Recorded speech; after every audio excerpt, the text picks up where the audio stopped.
Welcome to Rewilding Love. This season is with a couple on the brink of divorce. This is episode number 5, Sparring with Mateo. I may have just made the biggest mistake of my life. I don't understand where things went wrong. The quality of the relationship is actually a quality of the state of mind of the individuals in the relationship. In any given moment, his vibe just changes, and it's like, boom, like you hate me all of a sudden. Is the juice worth the squeeze? You know, there's a lot of squeezing. I'm not getting much juice out of it. I think that he is suffering from some sort of depression. To understand that our experience comes from within, to me, is the ultimate in empowerment. It's a ride at a fun fair. We go up and down. We are in up mood and we love each other, and we go into a low mood and we hate each other. See, for the most part, I'm Pirates of the Caribbean where there's only one drop and one rise. Okay, everything else is pretty fucking flat in my life. Right. Hers, it's corkscrewing, it jumps the track sometimes, like it does crazy shit. You are listening to Rewilding Love with me, Angus Ross. And me, Rohini Ross. Rewilding Love is a podcast about relationships. We believe that love never disappears completely in relationships. It can always be rewilded. Listen in as we guide a real couple back to their natural state of love. Relax and enjoy the show.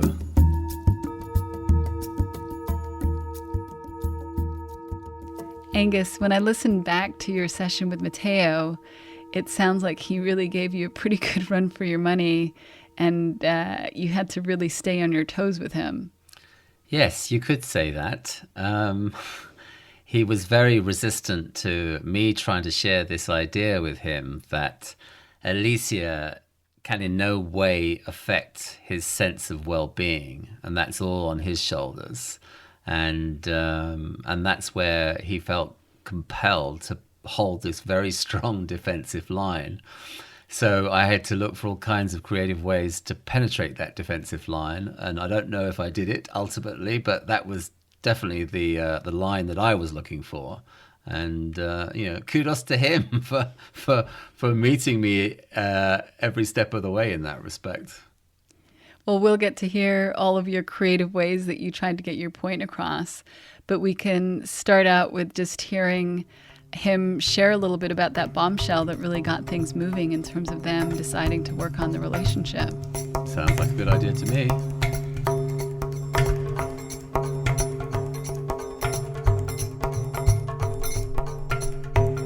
Do you talk about leaving each other, or? Yeah. I know in the heat of the moment last night she shared that she wanted to have a divorce, but is that something that's... I expressed it a couple months ago, and that's what initiated her going to therapy. That's what initiated her getting in contact with yourself. I was ready to move. Like, I don't know why. Right. And is that something that's now based... did you kind of lay down the law and say, yes, if things don't change, I'll move? I had divorce papers signed, ready to did. go, ready to Okay. give to her to sign. I had everything ready. Okay. And the way that So you're pretty far along in this. Well, she talked to me about it, and again, another roadblock of why she's been the way she is, right? And like I said, I mean, there's that energy behind her eyes that I'm kind of weak for, and it's like, okay, all right. So where am I right now? I want everything to work out. How much longer can I withstand this living in this negative household? I don't know.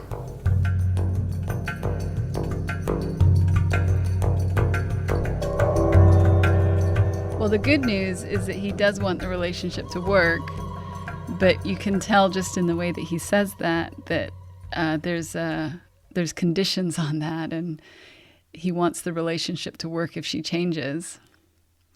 Yes, there is that significant caveat that for the relationship to work, there has to be a significant change as far as Alicia is concerned.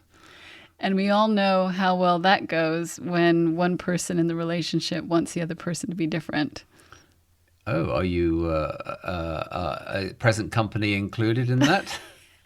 Well, we definitely... Or excluded? Included. Okay. When you say we went through that at the beginning of our relationship? Yeah, I would say significantly. I would say that I always imagined that you would change, and I'd have the woman of my dreams. And I imagine you probably had some similar tape running in your head. I absolutely did. And it is always a recipe for disaster. There's this sort of preoccupation with taming and controlling our partner to fit into our standards and expectations, and it just kind of creates hostility ultimately. Certainly, and the hostility born out of a level of resentment. And what happens is that it is toxic toward the goodwill in the relationship. That just goes out the window. Yeah, always, as we well know. Yeah. Well, we've learned that the hard way, and hopefully we can help them see something differently for themselves around that. Yeah, I'd like to think that's, we earned our stripes in that respect and can hopefully share our knowledge and know-how about how to negotiate our way through that with the likes of Alicia and Mateo. And so here's an example of what is not working for him in the relationship. Let's just take a real quick life example is, I'm not comfortable with the conversations. I feel like it's very aggressive, blah, blah, blah. I'm not showing any emotional or physical romance towards her. Okay, so let's take the first instance. She gets pissed off. I know that that's the reason why she's getting pissed off, but she's bringing up something else, right? So then I'll let her spin out. I just ask her not to yell. Bring down your voice, please. I also have sensitive ears, so I don't really like loud noises. And she'll apologize, right? Well, it also takes me time to get over that crazy baby tantrum that just took place. And let's just say it's day 2, and I haven't been physically romantic with her. Because I'm in this state of mistrust and like, oh my God, that was so exhausting for me. Well, day 2 comes around and here comes the same bullshit. And it's like, okay, you want me to reach this point to be this person, and I want you too, but you're not allowing enough time for me to feel those feelings again. That's why in the beginning I was like, maybe I should just move out. I want to move out. I want to get my own place and live in my own silence, so I don't have to come to this every day. So that way I can kind of break the trend of being mentally exhausted from that.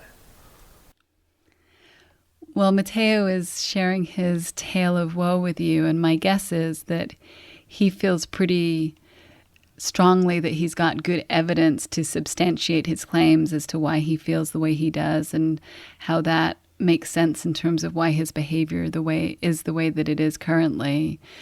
And you don't respond in the way that he's probably expecting you to at this point. Yeah, I mean, you say it's a tale of woe. I look at it as being more of a sales pitch. Here's his product, and I am the hopefully the willing customer, but in this case, a not so willing customer. I'm not really buying any of that, and there's probably a little frustration for him in that respect. Well, what the product is that he's trying to sell you is that he's a victim to Alicia, and you're just not buying that. Yeah, that would be a case of like, make sure that you look at the small print and there's a 30-day return policy on that.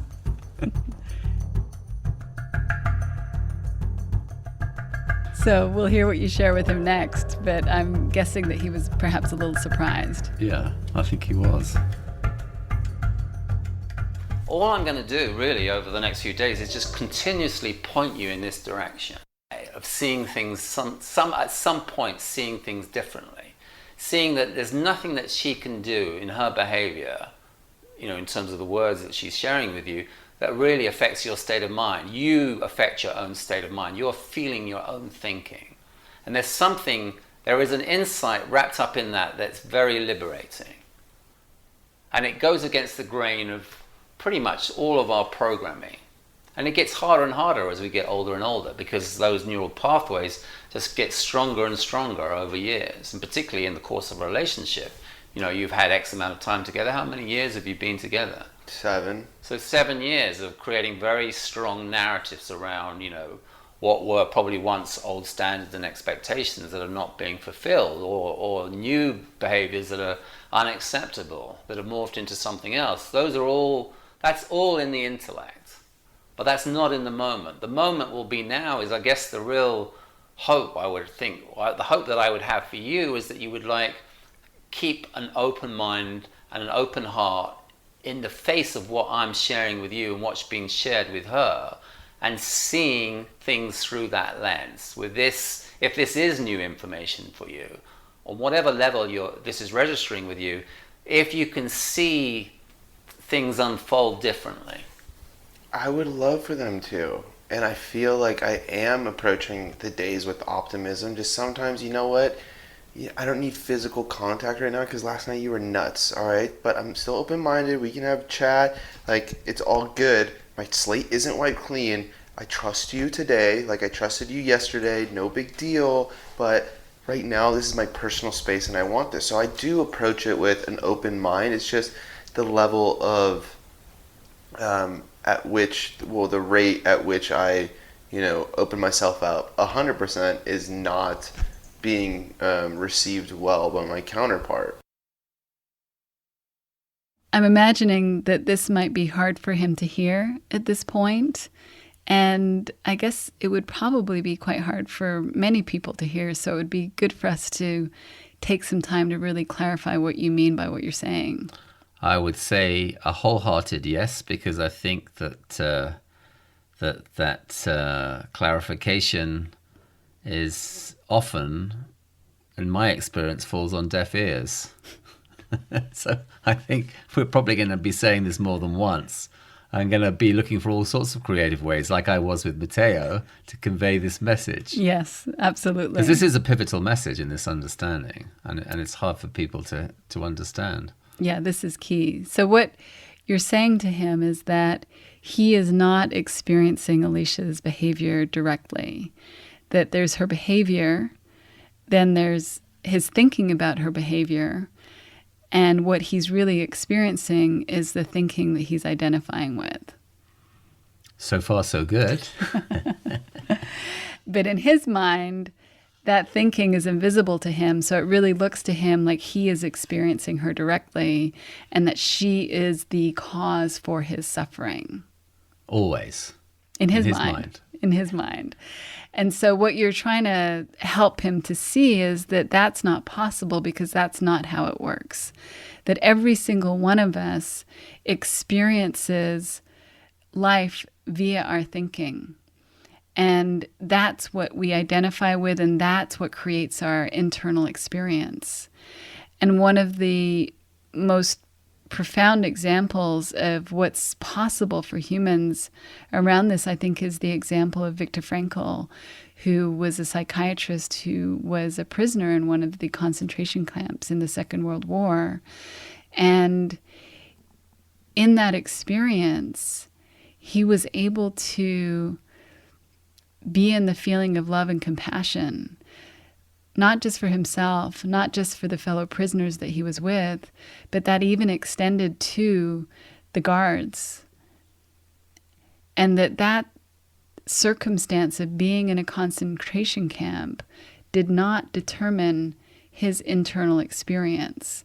Now, I know that's an extreme example, but it really points to the potential of what's available to all of us as human beings. And that ultimately, our experience is a reflection of our state of mind and the thinking that we're identifying with. That's where it comes from. And when we see that, we get so much internal freedom and liberation, because we can never be victimized by those outside of us. We're still free. And I'm not condoning bad behavior. I'm not condoning violence or abusive behavior on any level. I want to be really clear about that. But to understand that our experience comes from within, to me, is the ultimate in empowerment. And probably one of the most important things to be garnered from this understanding, if not the most important thing. And we really want everyone that's listening to see if they can have an open mind around this to see if it's possible to really recognize that experience comes from within. And we have examples in our day-to-day lives about this. We can be in a situation, and in one state of mind, the situation will look really difficult and impossible. And then maybe we go for a walk, or we have a nap, or we wake up the next morning, and nothing can have changed. And we can have a completely different experience about that situation. Yeah, I wholeheartedly agree with that. I think that, this is the significant next step for anybody to take who can first embrace the idea that it's nothing to do with external circumstances. It's not the other person's fault. It's always our thinking. That we embrace that idea, and then we just start to see how that's where suffering comes from, and then we can stop identifying with the thinking, or at least become better equipped to see how this is always a reflection of our state of mind. This is, for me, that's such a big part of this understanding, in tandem with this idea that it's not the other person or the other party or the external circumstances. So often, what shows up in our thinking is a reflection of our state of mind. So if we're in a low mood, the reflection in us in our behavior is going to be that state of mind, really, more than anything else. And what's so hopeful also, when we recognize that our experience is coming from the thoughts that we're identifying with, when we see, as they say, it's an inside job, then we know that the nature of thought is to settle. We know that the mind is designed to come to a place of peace. That is the natural state. So if we're caught up in painful thinking, all we need to do is let our mind relax and settle, and then we're going to come out of that experience. So to me, that's the ultimate in hopefulness, because suffering only is chronic and continuous when we keep feeding that thinking and living in the feeling of that. But when we understand that the thinking is the cause of suffering, and we let our mind relax and we leave that thinking alone, the mind naturally settles, and we open up to what is behind that, which is our peace of mind and our inner freedom.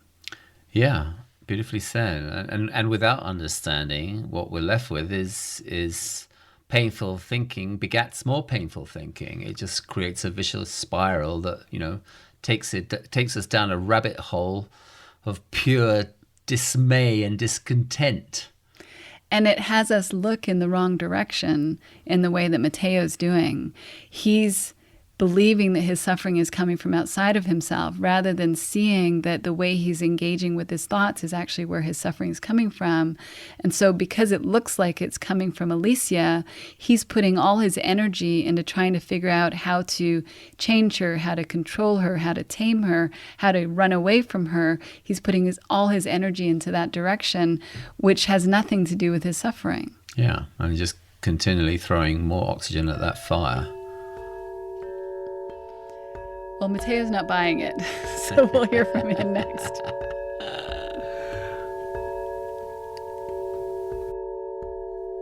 Like, I'm not Nelson Mandela trying to free, or end apartheid. You know what I mean? Like, I'm not Gandhi who's, fighting for some revolution. I'm a man who's in his household who has a choice to either go through the shit or not. Yeah. I'm not leading a revolution, so I don't know what I'm supposed to do other than expect change from someone else to allow me to be the person that I want to be and the person that they want me to be, right? But it does take change from another angle, as well as my new enlightened, mentality of how to look at things.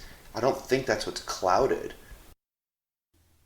Mateo really can't see how he's responsible in terms of where his experience is coming from. And he emphasizes here again how he's fine, and really this is all on Alicia being different. And what I love about the tack that you take at this point is you're recognizing that he's not able to take on board what you're saying. And so you move away from their specific circumstance and personal situation, because it's clearly too much of a hot spot for him to have perspective on. And you shift gears and you go in a different direction and give another example that is not about their specific situation, a more generic example that still illustrates the point that you're making, but hopefully because it's not about them specifically, he's going to be able to hear it in a more neutral way and take on board what you're saying. Yeah, I mean, I just had to keep looking for an opening, and I hope at some point I will find that pathway to get into a point where he'd be able to receive even the smallest glimmer of this understanding. And because really up until now, he's just decided it's an open shut case, that he's come to court. He's got all his paperwork, he's got all this substantial evidence, and he's just looking at me as the judge. He's just going to throw the book at Alicia, and he can go on his merry way. Case dismissed.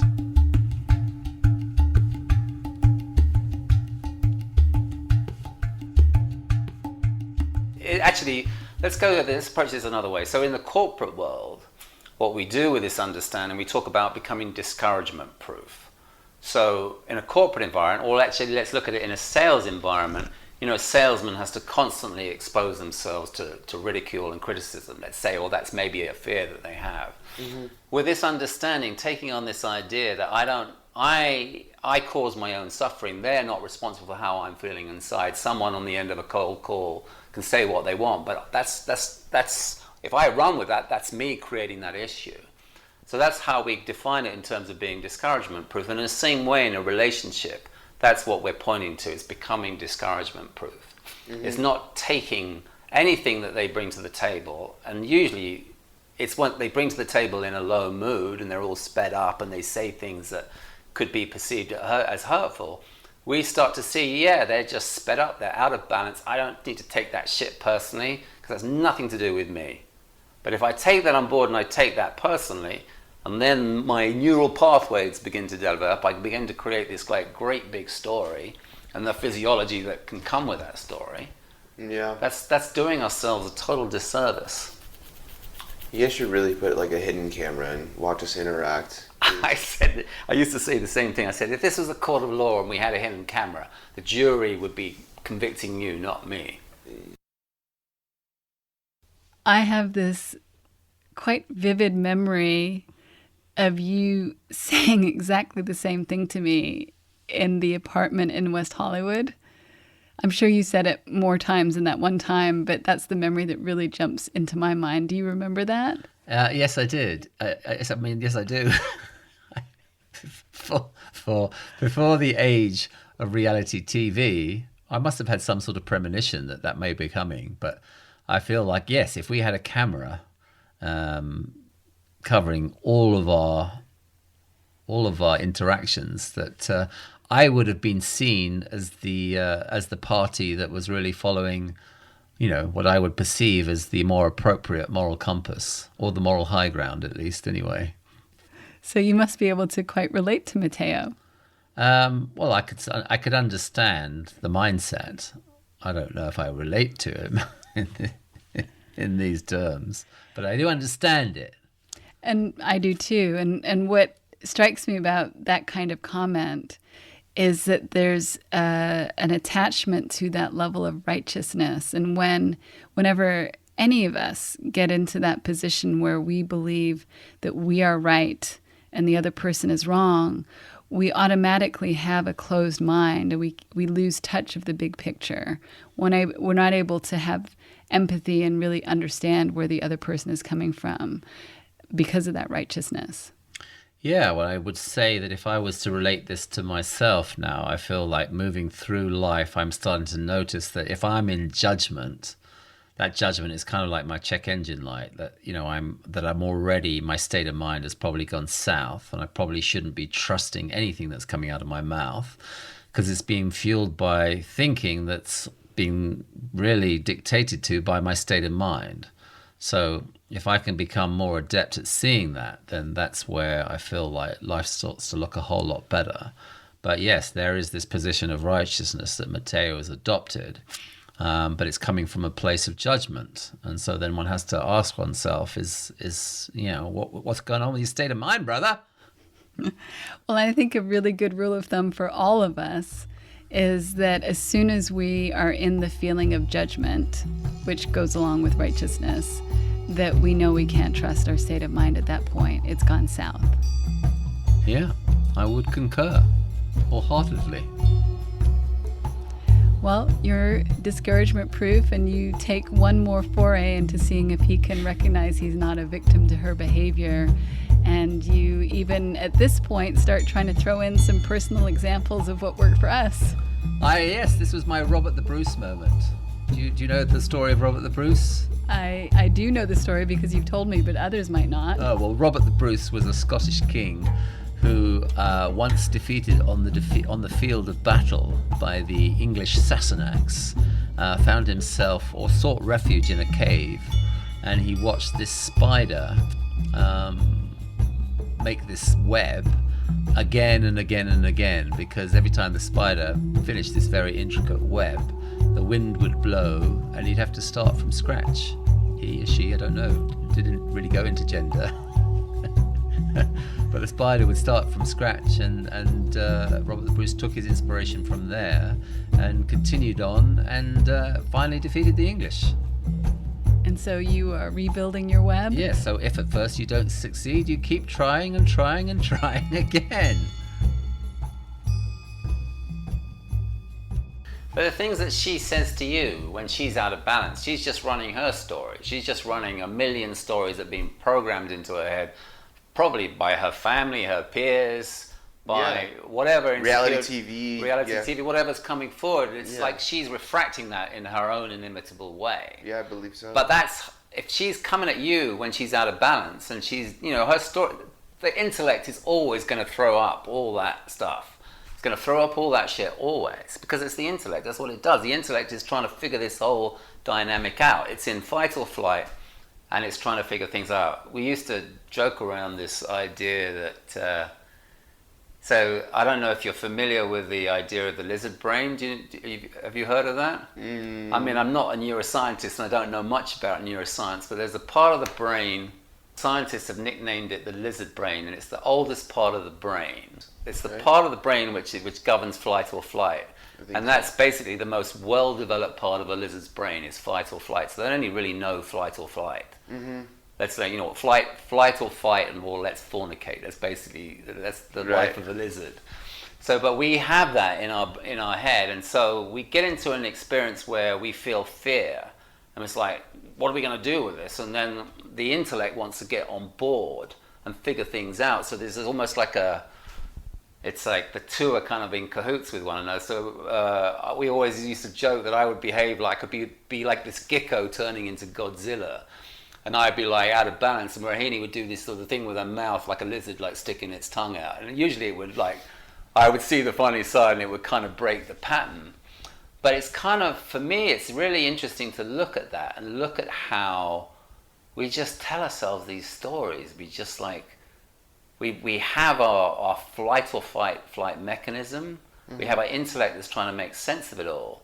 And the intellect will basically regurgitate all kinds of crap that have come through in points where we're usually out of balance and created this whole narrative. And then it becomes this well-worn path that we can easily default into. What I hear you pointing to in this section is that when we get into a low mood, we really cannot trust the content of our thinking. And for Mateo, this is quite invisible to him.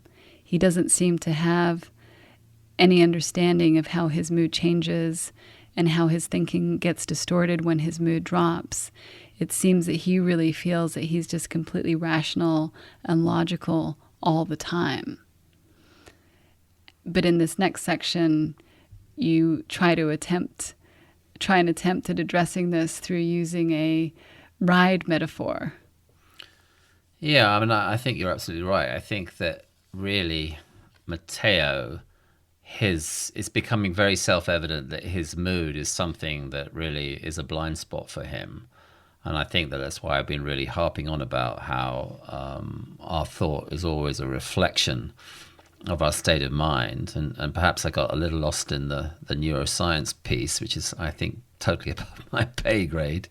But I feel like he's just not seeing how his state of mind is really obfuscating the lens through which he's seeing his relationship. And if we can somehow make some headway there, then I think we'll see some movement. And I think we can all relate to that. I think every one of us experiences good moods and low moods. And when we get reflective and notice it, we can see how the quality of our thinking changes based on the mood that we're in. It's really quite common sense. But oftentimes, especially when we're in a low mood, I know I can speak for myself, is that we don't recognize that our thinking isn't clear in that moment, and we think that we are seeing things exactly as they are. We don't realize that our thinking has got limited and restricted and is actually not accurate. Yeah, because it's not at all complicated what we're sharing. Really, at the end of the day, we could just talk about this in terms about being state of mind. If we become more aware of our state of mind and how that affects our thinking, and then how our thinking, born out of my state of mind, really has a strong bearing about how we see the world that we live in, then that's a game changer right there. Yeah, we can tell that when our thinking gets distorted, it's not even about not having that happen. What really makes the difference is just knowing when our thinking is distorted and recognizing when we can trust it. Like, that is a huge game changer. Yeah, hallelujah.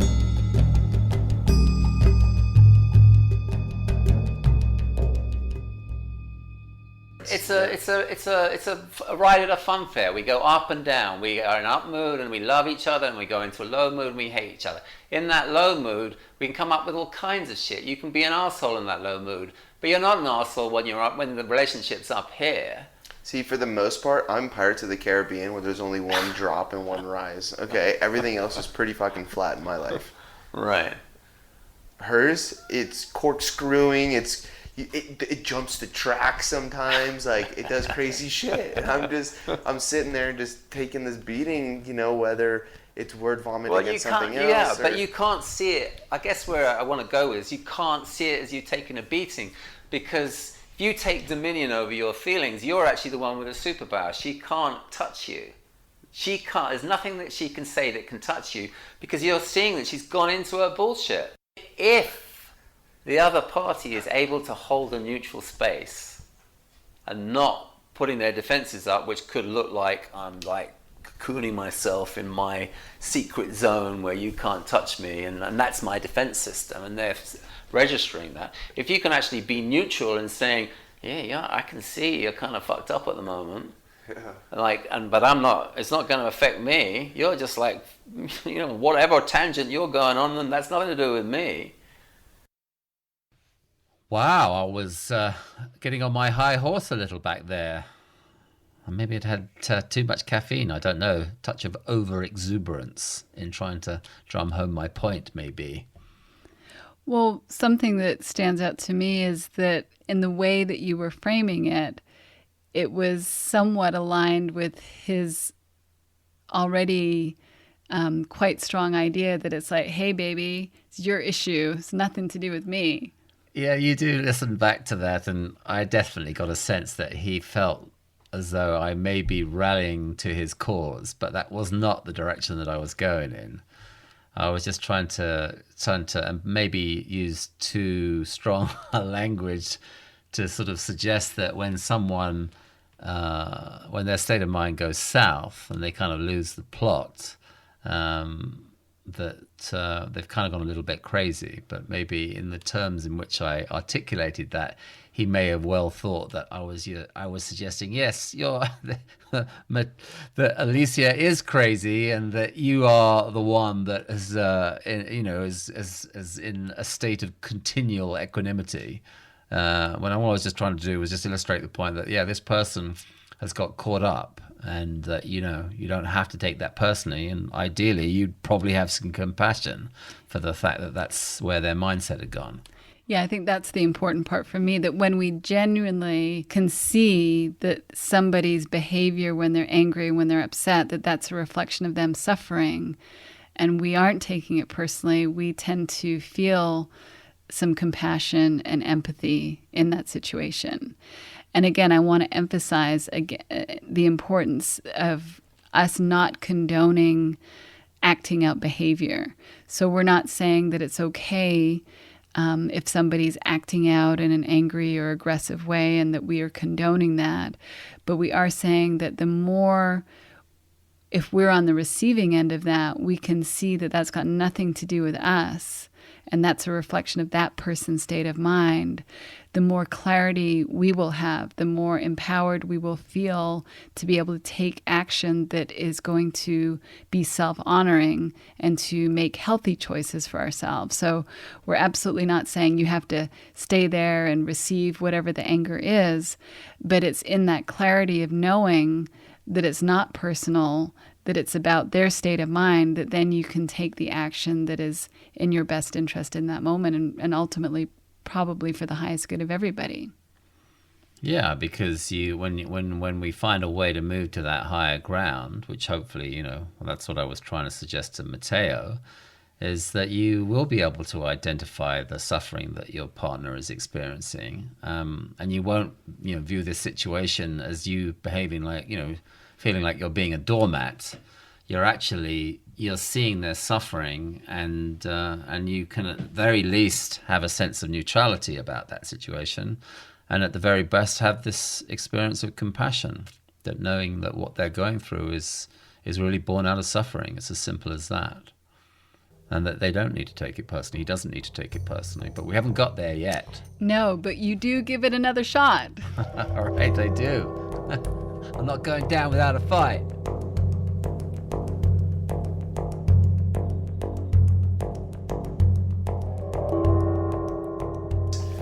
For my money, change really, that it's so funny, and from my own experience, and then in doing this, time and time again, people usually come in with this, come into a relationship where if it doesn't feel right, there's this sort of hope that things, they'll be able to change the person, or the person will change. It's kind of like that grass is always greener mentality, that once they change this aspect of their personality, everything will be good. But it's kind of like there's some shift that needs to take place, for my money anyway, where that just has to be taken off the table. It's kind of like, I think, and I've seen this time and time again, people can figure things out, and the shift comes when they're kind of, maybe the person or the spouse can carry on regardless with their behavior, but it's a case of not taking that personally anymore. And in the same way that we do corporate work, it's like when we have dysfunction in a corporate environment, it's usually because people are taking each other's behavior personally, and then there's conflict. It's kind of like letting that go, and something about that letting that go elicits change. Like, there's a metaphor that I like to use where, and I've heard this, and it's not my own metaphor, but apparently there is an aeronautical principle that if you get into a tailspin, you are supposed to just let go of the controls, and the craft will right itself. And it's kind of like our intellect wants to figure things out, wants to control control our environment, and really hang on for dear life. And that's kind of like, in terms of how you're explaining the dynamic between you kind of both are really hanging on to those controls because you want to figure things out. But in a sense, you just got to let it go, and that letting it go is just not taking any of the other person's behavior personally. Unless they're physically harming you, there's really nothing they can do to affect your thinking. That is all on you or me, or it's all on us. We are kind of masters of our own domain, masters of our own intellect. And all the stuff that we make up in the face of someone else's behavior is just stuff that we make up. It's just an illusion. It's the matrix that we go into. Yeah. That's coming from you taking it personally. You took all of that personally. And it's not personal. It's my life that I'm taking personal. It's, oh my God, I'm spending my Friday night yelling with this chick, who's my wife, supposed to be my life partner, when, I was 29, right? I'm thinking this in the couch. I'm like, oh my God, this is the worst Friday night of my life. It's not that I'm taking it personally. I'm taking the waste of my time and my life personally. Right. The words don't affect me. The time that I can't get back, that affects me. The things that I could be doing other than in that moment, yelling, bitching, crying, all this shit, that's what I take personally. Not the words. The words I don't care about. I'd rather be, on the beach, taking a walk, doing whatever other than that in that moment. Well, yeah, I mean, the words really are just, the words are just what we put on our feelings. Yeah, but you are taking the feelings personally. You're taking her level of feeling personally. I'm assuming. I'm taking away what I consider wasted time personally. I really don't understand what he means when he says he's taking the waste of his time personally. Well, I think he's actually grasping at straws, and I think he doesn't understand what it means to take someone else's behavior personally, because it still all amounts to the same thing. He can say that he's not taking her shouting or her anger personally, and he's now saying, oh, it's all about the fact that she's kind of robbing me of my time, or time that I could spend doing other things that would be more enjoyable. But it's still, he's making her responsible for his well-being, or robbing him of his well-being. So yes, of course, he's taking her behavior personally. It's her behavior. It's always her behavior. Her behavior is robbing him of time, as far as he's concerned, and that's how he's taking it personally. Even though he's saying he's not taking it personally, he is. Yeah, there's two things that he's really not seeing. One is that he's not able to see that Alicia's behavior is a reflection of her state of mind and the thinking that she's identifying with in the moment. And the other thing that he doesn't seem able to really see is that he has choice in the situation. It feels, the way that he talks about it, that he has absolutely no choice and no ability to take care of himself and to set healthy boundaries with her. Yeah. And it's kind of almost like, for me, when I listen to Mateo at this point, he doesn't really understand the line of questioning or what I'm trying to share. So it reminds me, and my brother went through this years ago, there is some kind of training that you can do in London, and probably you can do it worldwide. I'm sure there are political consultants every day training politicians how to deal with the media. But my brother went through this training, and they kind of, they put you through the situation where you might have to field a really difficult question, or be expected to come up with an intricate answer, being pressed to come up with that answer. And so the training consists of doing everything you can to avoid having to give the answer that's expected of you, and look for ways to do that, and keep on doing that until the interviewer gives up. And in a sense, it's kind of how I feel with Mateo. He doesn't really get this whole idea of seeing that it's nothing to do with Alicia in terms of his well-being being affected. It's all to do with his line of thinking. And so, yeah, he's trying to pull every hat out the bag that he can, and now it's about being robbed of his precious time.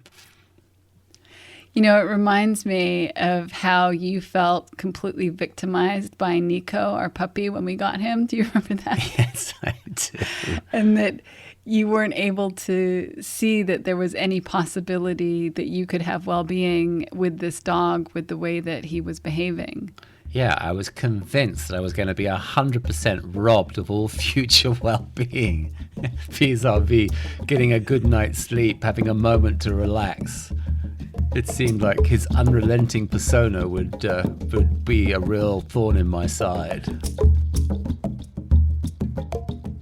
Well, so when we got Nico, our dearly beloved husky, and we got him from a rescue centre, the surrogate caretaker actually ran a bird sanctuary. And so in her mind and in her innocence, the best way to deal with this dog, who probably wanted to eat all of her rescued birds, was to put it in a muzzle. So anyway, I guess we kind of won the lottery, or I didn't feel like that at the time, but she decided that we would be the ideal owners for this dog. And so when we got him home, obviously, the first thing we did is take the muzzle off. You can kiss this goodbye. This isn't going to be part of your experience of being a canine anymore. He then proceeded to go nuts and bit everything in sight, but not in an aggressive way, in a playful way. But you're constantly being gnawed at, and it was just literally unrelenting. Every available opportunity to jump on the couch or jump on us and jump on the bed, and it went on to ad nauseum as far as I was concerned. And you're trying to get on with your life, and you've got this dog going nuts. I'm doing a Zoom call with a coach, and my client is perhaps having a very, very emotional moment, and the dog's kind of leaping on me and biting my head and my arm and every other extremity that's available to him. So I decided this is impossible. We can't move forward. We're going to have to give the dog back. And I made the decision that that's what's going to happen. This is untenable. The dog has to be returned to the caretaker. And so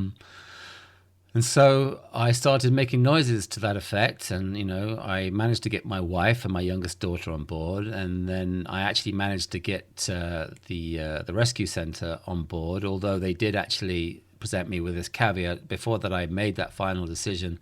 Would I at least see this trainer? And I was kind of a little bit, at that point my mind was made up, but I did have to have a conversation with my eldest daughter, who I actually thought at that point would be the least resistant to the idea of the dog being returned, because she didn't seem that excited about the acquisition.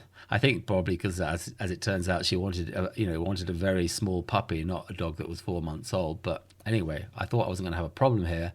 And actually, she gave me the third degree and said, you can't give the dog back now. You've made your decision. You've got to kind of made your bed. You've got to lie in it. So I thought, oh, that's interesting. I wasn't expecting that. And so anyway, I thought, well, maybe I'll have another conversation with the rescue center, because it's, I still feel like this dog is a pain in the neck and I want it returned. And then she still took this line of like, just try out this trainer, see what happens. Reserve your judgment until you've had this experience with the trainer. Anyway, cut a long story short, the trainer was really not training the dog. The trainer was training me. So the dog was really acting out and just being a dog, a 4-month-old puppy wanting to have fun. And when that fun got too much for me, I was tending to get angry. I was getting reactive, and that's how I dealt with the dog, is shouting at it or taking a hard line in that respect. And then the trainer said to me, well, you know what? The most important thing in your relationship with this dog is that you never lose your temper. You kind of, you can have your boundaries and you've got to be alpha wolf, but as soon as you lose your temper, that will be seen as a line of weakness. That will be seen as a sign of weakness, and it will take full advantage of that. And lo and behold, she was absolutely right. Every time I lost my snot with this dog, it would go nuts and make a bad situation 10 times worse. But when I tried on this new approach of like, here's my boundary and I'm going to deliver this information with neutrality, and yeah, there will be a consequence. You might have to be, I don't know, put on a leash or put into the crate or whatever, we decided to do. As long as I did all of that from a place of neutrality, it worked out fine. But as soon as I got angry, the dog just went crazy and would react, and not in an angry way in return. It would just be kind of like, oh, this is fun and games. I don't know this experience very well. This is fun, isn't it? And it would do everything that I wanted. It wouldn't do anything that I wanted it to do. So anyway, so that was the story of this dog. For me, it was this incredible lesson in neutrality and not taking his behavior personally. I have the things that I have my standards and expectations about, how life with this dog will be. But as long as I continue to sort of have and exact those standards in a neutral way, I'll be good to go. Wow, that was a long story. Well, the key point that I love about that story is that you were personalizing a dog's behavior, and that was what was upsetting you. And that when we were educated by the trainer about the normalcy of Nico and what he was up to, and that really he just needed to be have some boundaries set, and that you could take care of yourself and I could take care of myself. It wasn't that we had to endure being jumped on and bitten for the rest of our days, that we had to create rapport with him. We had to build trust, and that we were reacting to the own narrative that we were creating in our own mind about what this meant in the future, when really we just needed to understand how to be firm and kind and loving, but not to go overboard in terms of the reactivity, is the way that you say. Yeah, and if, the more that I reflect on this, and this is, I think, across the board in the terms of the work that we do, what I think that I really learned out of that whole exercise was the value to being present with what is. Here I am confronted with a dog which is actually being nothing more than a happy 4-month-old puppy doing what puppies do, and is dedicated to having fun and jolly japes. And I'm kind of really being fueled by this negative future fantasy. In my conceptual mind, there are all these ideas of how this dog is going to actually upset the apple cart in terms of, my well-being. And as soon as I sort of bought into that train of thought, that's where the anger and the reactivity would come from. Whereas if I'm in a place where, I don't have to lose my temper here, and really I'm only losing my temper because I'm getting into that negative future fantasy. If I actually find a way to be present with what is, the dog is being perfectly normal, and if I see that, that's going to make it much better, or I'm going to be much better equipped to have this sense of neutrality.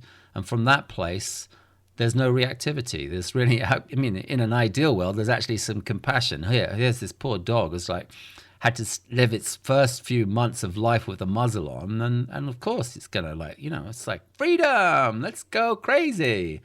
So it was, for me, that's been an incredible learning. It was an incredible learning curve, but I think most of all by that idea of being present to what is, without all of the old patterns of thinking that were really being projected into the future about how that future could look really kind of alarming. And the more that I allow my mind to fester in that made up experience, the worse things got. Yeah, and what you're speaking to is the importance of your own state of mind and how that was really what was at play.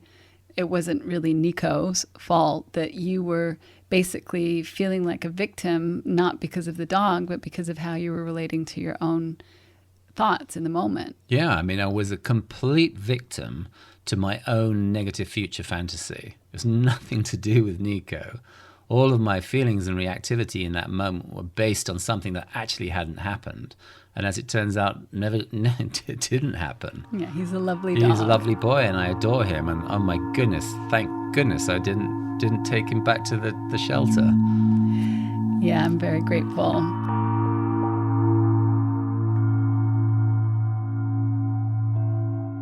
And you start to go in this direction now with Mateo in terms of turning away from focusing on what he's upset with Alicia about, and now you start to check in more with him about how he's doing, and I think that's a great direction that you went in at this point.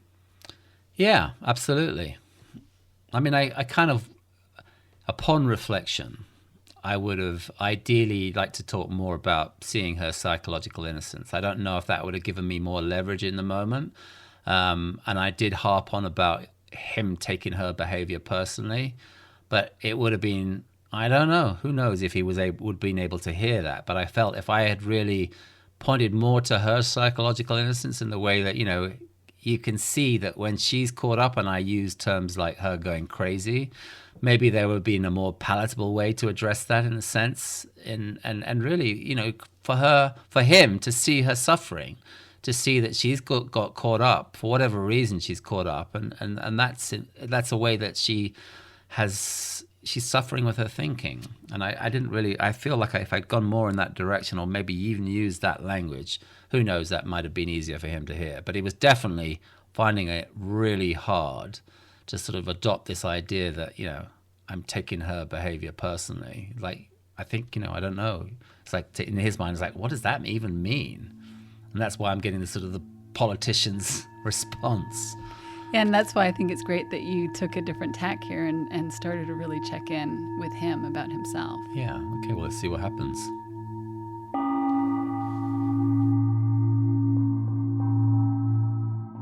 Well, can I ask you about your moods? Because I mean, we all, as human beings, we get into low moods from time to time. Mm-hmm. How would you describe yourself in that respect? Do you feel like you're kind of pretty much a content person? You had this period of your life where, obviously it sounded very tough, and we would probably define that as a period of time when you're in a particularly low mood. So, suicidal tendencies come, typically from that space. Yeah. Is that something? Is like your sort of regular temperature? Are you feeling like you're kind of more in a state of well-being, or do you tend to sort of drift to the other side of the spectrum?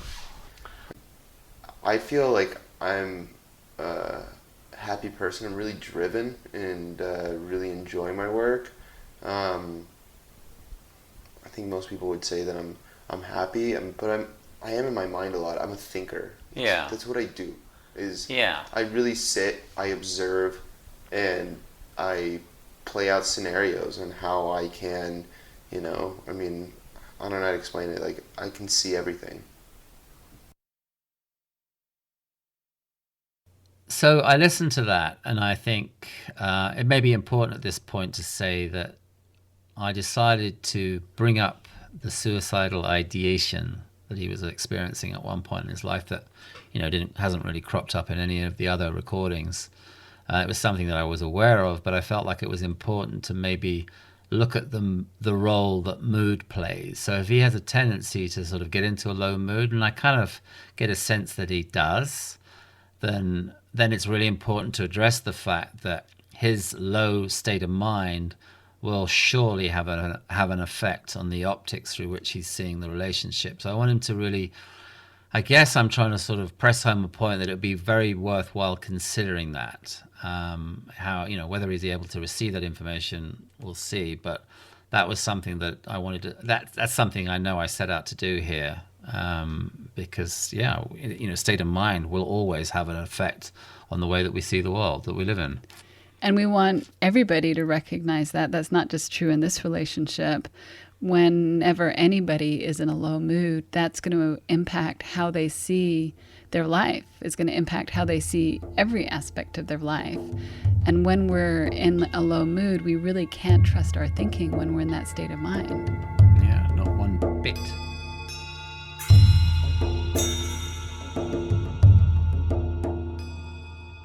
The importance of this next bit is that it indicates how Mateo doesn't realize that a busy mind is synonymous with a low mood.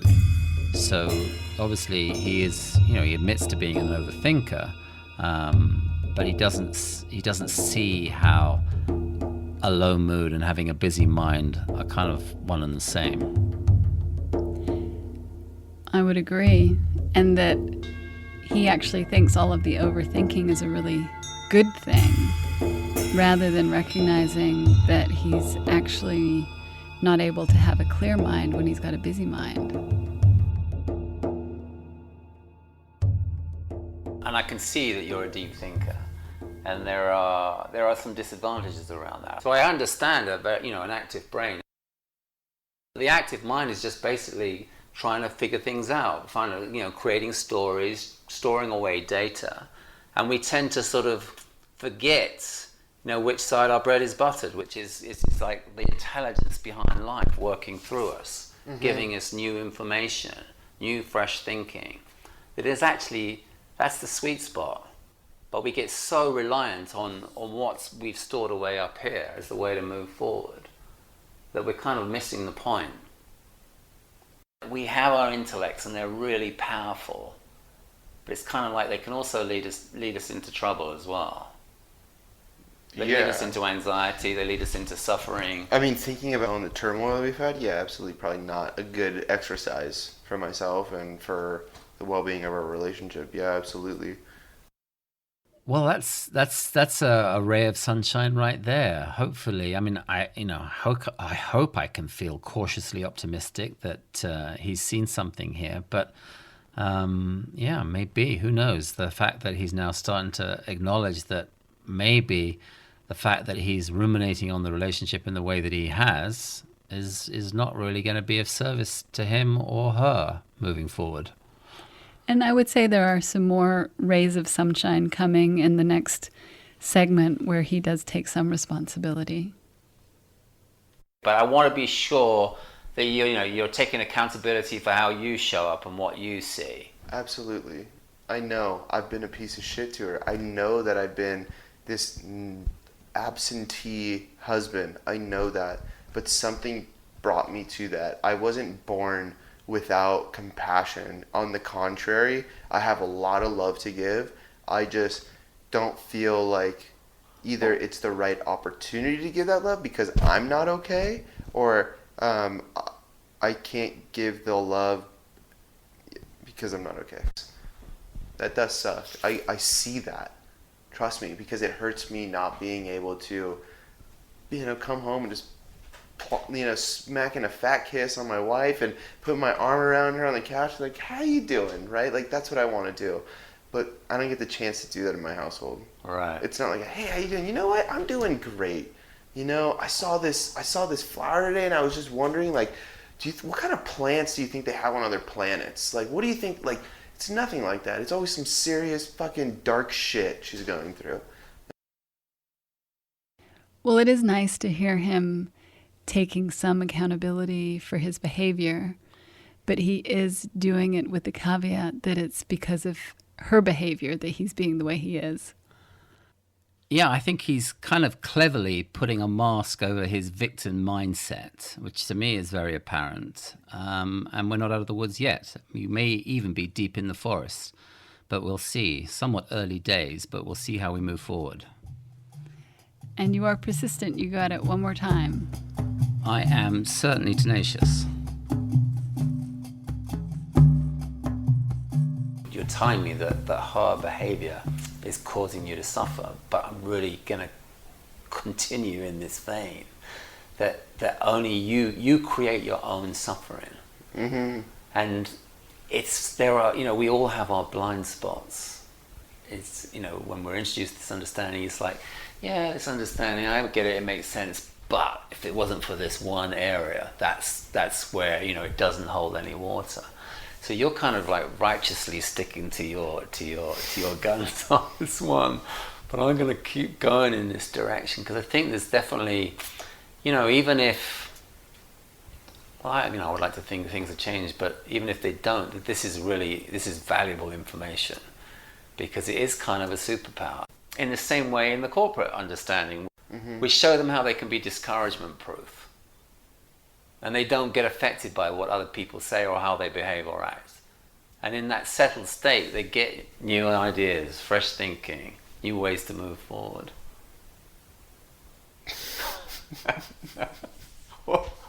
Yeah, no, I get it. I do get it. I'm just wondering which side of the coin is going to be getting this.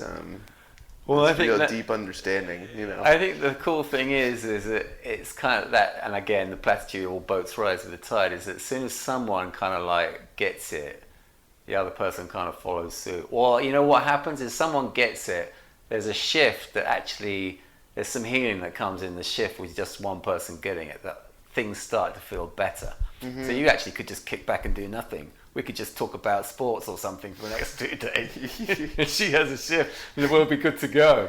Yeah, as long as one person's shifting, right? Yeah. The rising tides. Yeah. So in a sense, doing couples work is actually quite cool because it's like we only need to get one person to get an insight, and we're in good shape. Well, I know that there's a TV outlet here. You can bring your TV, we got some fucking footy. And you can catch up on all the shows you're not allowed to watch. Yeah. It's funny. Yeah. All right. Awesome. Given how persistent you've been with him and how you have refused to see him as a victim in this situation, no matter how hard he tries to convince you otherwise, I think it's pretty amazing that you have the level of rapport that you do with him. And it's really great to see that lighthearted experience that you have at the end. He's clearly in a better mood after the session. Yeah, I mean, it's kind of a testament to his character. It's interesting that the rapport, he's very sensitive to what's going on in his relationship. So you'd think he probably might be a little bit on the sensitive side if I was to badger him too much. But, nevertheless, we've come through that. And the relationship between he and I is seemingly really good. I mean, he's a great guy. I really love him. And he's not taking anything that you say personally, which is really impressive. I know, he's not. And from my point of view, that good feeling and his lightness and definitely having shifted in that direction throughout the session, to me, that's so important for the work and really more important than him having seen anything at this point. Yeah, I kind of came away from that session feeling quite hopeful, actually feeling very hopeful, because I saw how his mood changed in a really beautiful way.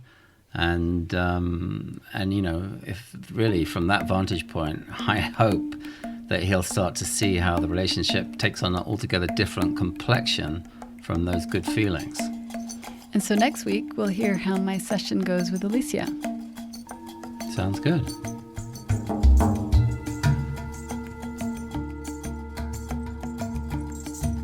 Thank you so much for listening to Rewilding Love. If you enjoyed this podcast, please let us know by subscribing on iTunes, and we would love for you to leave a review there. iTunes reviews will steer people to this podcast who need help with their relationships. If you would like to learn more about our work and our online Rewilding community, please visit our website, therewilders.org. Thanks for listening. Join us next week.